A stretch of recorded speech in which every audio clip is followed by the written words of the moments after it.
এটা কি খেলা নাকি অন্য কিছু? বাংলাদেশ শ্রীলঙ্কার এই শ্বাসরুদ্ধকর ম্যাচের কথা মনে থাকবে সবার যুগের পর যুগ। টি-20 বিশ্বকাপের নিজেদের প্রথম ম্যাচে তাওহিদ হৃদয়ের 200 স্ট্রাইক রেটের ঝড়ো ব্যাটিংয়ে বাংলাদেশের 2 উইকেটের প্রথম জয়।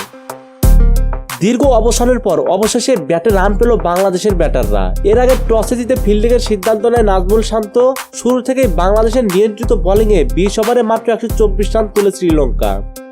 125 রানের টার্গেটে ব্যাট করতে নেমে শুরুতেই আবারও ব্যাটিং বিপর্যয়ে পড়ে বাংলাদেশ। এই দিনেও ব্যর্থ সৌম্য শান্ত তামিম।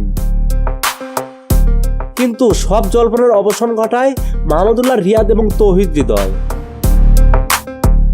ওপেনার লিটন দাসকে সঙ্গে নিয়ে 63 রানের ইনিংস জয়ী পার্টনারশিপ করে এই দুই ব্যাটার। এছাড়া শ্রীলঙ্কান ক্যাপ্টেনের বলে আউট হওয়ার আগে ছক্কার হ্যাটট্রিক করে হৃদয়।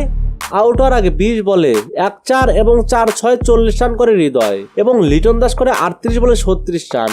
শেষ পর্যন্ত মাহমুদুল্লাহর নৈপুণ্যে 2 উইকেটে শ্বাসরুদ্ধকর প্রথম জয় পায় বাংলাদেশ। মোহাম্মদ নুরে আলম, স্পোর্টস টাইম, ঢাকা।